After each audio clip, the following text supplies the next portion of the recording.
بہت بڑی طاقت بنیں گے آپ اگر آپ کو سہنا آ گیا اور برداشت کرنا آ گیا. کیونکہ جب آپ برداشت کرتے ہیں نا تو اندر میں ایک طاقت پیدا ہوتی ہے. وہ طاقت آپ کی روح کو پرواز دیتی ہے اور اگلوں کے لیے تسخیر کا کام دیتی ہے. اور اگر آپ پھٹ گئے تو بم کے پھٹنے سے کیا ہوتا ہے؟ تباہی آتی ہے. جب آپ پھٹیں گے یا میں پھٹوں گا تو معاشرے میں تباہی آ جائے گی. تو اس کے لیے آپ دو چیزوں کا اہتمام فرمائیں. ایک اپنی زبان کی حفاظت فرمائیں.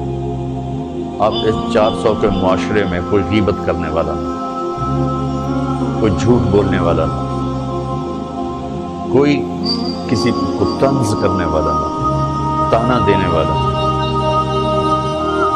ایسی بات جو کسی کے دل پہ جا کے چوٹ مارے اس سے آپ اپنی زبان کو صاف کر لیں.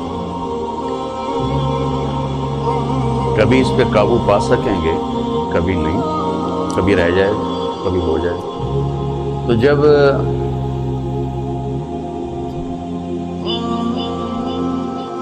ہاتھ سے نکل جائے بات تو پھر اللہ نے ہمارے لیے توبہ کا دروازہ رکھا ہے. 2 نفل پڑھو، اللہ سے معافی مانگو. جس پر زیادتی اس سے جا کے معافی مانگو. اس سے آپ کی مزاج میں ٹھہراؤ آ جائے.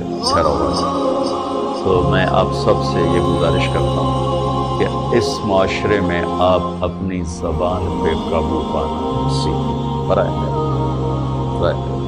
بہت فائدہ ہو. زندگی گزری ہے، شام قریب ہے، تو پوری زندگی کے تجارب نچوڑ بھی اس میں شامل ہیں. اور تجارب نچوڑ کو گولی مارو اور دیوار پہ ڈال دو. میرے نبی کا فرمان اس کے لیے کافی ہے کہ آپ نے فرمایا کہ 2 چیزوں کی ضمانت دے دو، میں جنت کی ضمانت دیتا ہوں.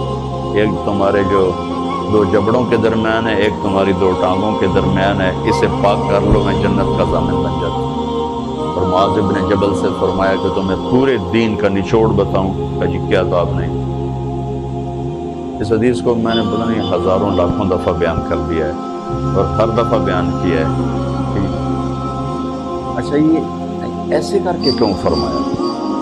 یہ پہلے کیا پھر کہا اف ھذا. اور کہا کس کو ہے؟ جن کے بارے میں آتا ہے کہ اس امت کے علماء کا جھنڈا قیامت کے دن معاذ بن جبل کے ہاتھ میں. اتنے بڑے ہوتے. 18 ہجری میں انتقال ہوا. 1434 ہجری میں اردن گیا تو ان کی قبر سے خوشبو آ رہی تھی. 1400 سال گزر گئے، ان کی قبر سے خوشبو کا آنا بند نہیں ہوا. اتنے بڑے آدمی کو کیسے سمجھایا؟ بچے کی طرح. معاذ اس زبان کے قابو. تو آپ سب کو، اپنے آپ کو بھی کہتے ہیں.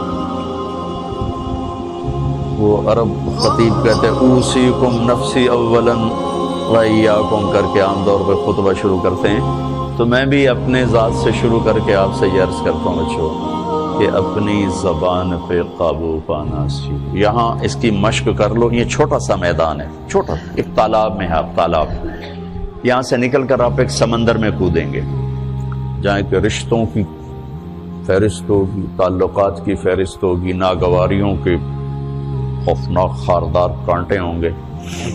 کہیں کہیں پھول ملیں گے ورنہ کانٹوں سے بھرا جہان ہے.